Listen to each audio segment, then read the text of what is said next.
Hey guys, so I wanted to do a little bit of a voiceover commentary, sort of addressing the situation that's been going on with Finn McKenty, because I wanted to just kind of take myself out of it a little bit, not be on camera, and just give some of my subjective opinions throughout the years of watching him, as well as my thoughts of the allegations, and a lot of the stuff that has come out to be proven. So the one thing that I really don't want to do in this video is reiterate points that have already been touched upon, because this is probably the biggest news in terms of the music world right now, in terms of especially YouTube, because you have people like Anthony Fantano and WhiteXM, just a ton of people talking about him and talking about the interview that happened and a lot of the stuff that came to light with his age gap relationship at the time, as well as the fact that he has pretty much only been doing YouTube for the money. He hasn't really felt any passion about it, and I wanted to sort of apply my own opinions on that, as well as highlight some stuff I haven't really heard many people talk about. So I have watched Finn McKenty on and off for many years. He talks a lot about metalcore and 2000s metal, which those are two of my stomping grounds. I love both of those scenes, I love both of those genres,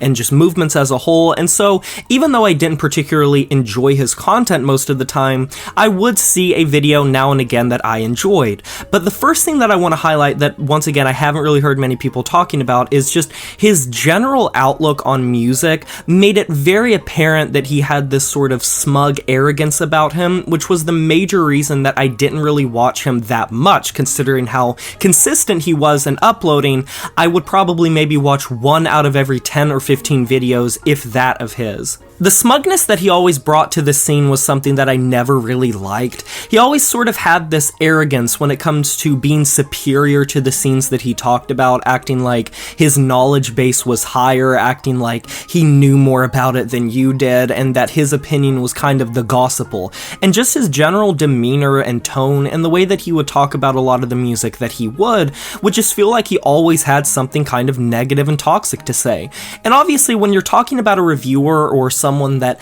critically talks about a specific scene and makes their channel and branding around criticism, I personally do that a lot myself. I also love to see people have some sort of devil's advocate where they can see the other perspectives, whereas his opinions always felt very one-dimensional, very shallow, very kind of just like biased in a way, to where he never really talked positively about a lot of the things he critiqued. It would always feel negative and nothing else. There would be no perspective about it. There would be no philosophical debate of why people felt that way or why that band blew up. It was always more of sort of like these hit pieces on different things that would usually boil down to him just not understanding it. And this happened a lot with newer bands, where whenever a new band would burst on the scene and become very trendy to talk about, he would immediately make a video about them, and it would always feel like he was like this boomer on the grass saying, "Get off my lawn." And I understand that's a pretty gross generalization, and in no way, shape, or form am I saying that older people don't have more knowledge or things to say about new music, or that they cannot provide new perspectives of it. There are plenty of older YouTubers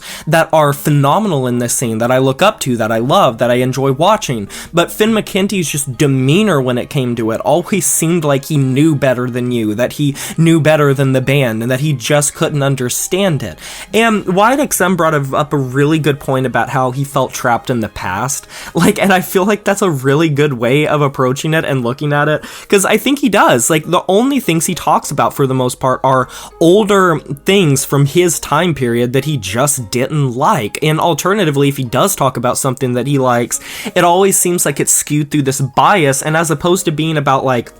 objective quality or talent about what he's talking about, it's more so just his own personal opinion without its own unique spin on it. And so when you couple that with all of the other stuff going on about him, that's personally why I never really enjoyed his content that much, because for being so big and for having the platform he did, his videos always boiled down to either a very biased and skewed perspective of him feeling superior to something, or alternatively him talking about something new and trendy for the views, and you could tell that he either did not really give a shit about it, or if he did give a shit about it, it was overwhelmingly toxic and negative and inflammatory to what he was talking about, without any sort of nuanced opinion of it. And when you have that big of a platform and you're putting bands on the radar of people, I feel like you should provide provide a little bit more than just regurgitating what you can get from like a simple Google search or going on the Metal Archives or Wikipedia. And most of the time, even when I'm not that familiar with a band he talks about, I fucking know more than he talks about when it comes to these things, because he just talks about the most basic information, but he draws it out and draws it out to the point to where it feels like he's saying more than he actually is. And then obviously you have all the stuff that came out about how he didn't really care about what he did. Now, am I going to say that he doesn't care about his fan base at all, that he didn't enjoy making content? I am sure that it's a lot more complicated than it may appear, because one interview isn't like the end-all be-all of how someone feels, but it really does track with the consistency of how he has felt about his channel and the things that he has said, how he has treated people, treating his YouTube channel like a marketing ploy, treating his audience as what can I sell them, what can I get them to buy. And considering that a lot of his videos tends to be about newer stuff that he clearly does not enjoy, if you are only making videos about things that are negative, things that you don't enjoy, that's probably going to weigh on you over time, and it's probably not going to be that enjoyable for you, because if you are only making your perspective about what you don't like about things, that just is going to make your whole channel feel kind of negative. And while there are few and far between times when it would be just a positive video about something that he enjoys, something that he likes, I feel like over time, if the only thing you're doing is covering drama and talking about the worst part of this band or the downfall of this band or what I don't like about blank, it can become very apparent that you're just building this echo chamber of negativity where you want the shock value of your opinion being sort of controversial and polarizing, but also if you already are only doing it for the money, that sort of just adds credence to the fact that he didn't really care that much. And I don't think he necessarily did, because if he is just outright saying that he didn't enjoy making YouTube content after a while, I don't exactly know when this happened, when he stopped falling in love with YouTube content. Maybe it's just when he started getting more of a platform. I'm obviously going to take him at face value and believe that that is the truth, because it's coming straight from him. It's not speculation. It's not something that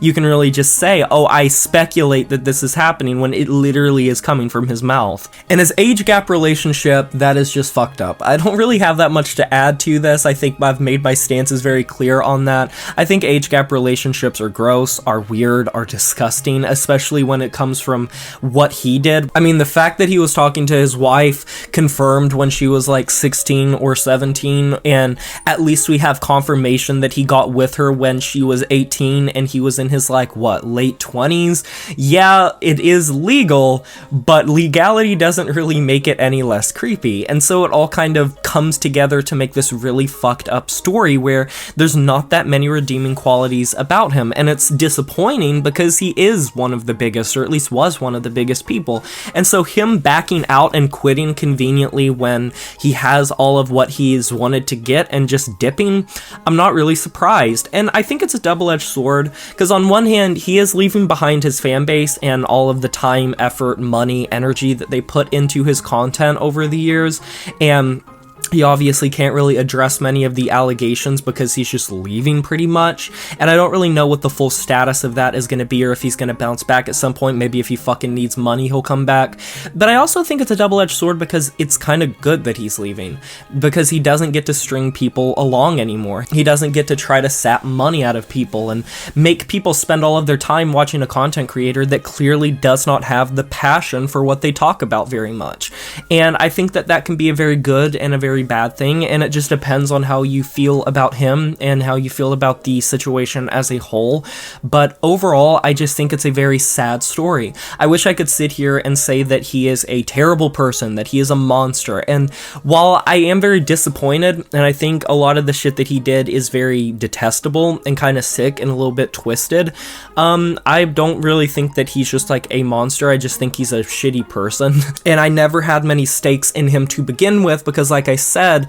I just didn't really enjoy his content to begin with for all of the reasons that I mentioned at the start of the video. So me seeing this from a bird's eye perspective of someone that didn't have that much invested in him as a content creator kind of gave me the perspective of, I saw that he was just a dick and just a smug asshole. And I understand when someone comes out as bad, it's easy for people to revisionarily go back in time and say, oh, I knew it, oh, I saw it. And I'm not going to sit here and say that like, oh, I knew he was doing all this and this is how he felt, but anyone that wasn't biased towards enjoying him and loving him and not seeing him as like a poser could very much tell that he wasn't really fully with it. And it's unfortunate that for so many years Finn McKenty had a ton of white knights that would come to his defense no matter what you tried to critique about him. If you talked about his music taste, if you talked about some of his opinions and takes, you would just immediately be shot down and cast aside. He had some of the most adamant, arduous defenders of his channel for so many years, and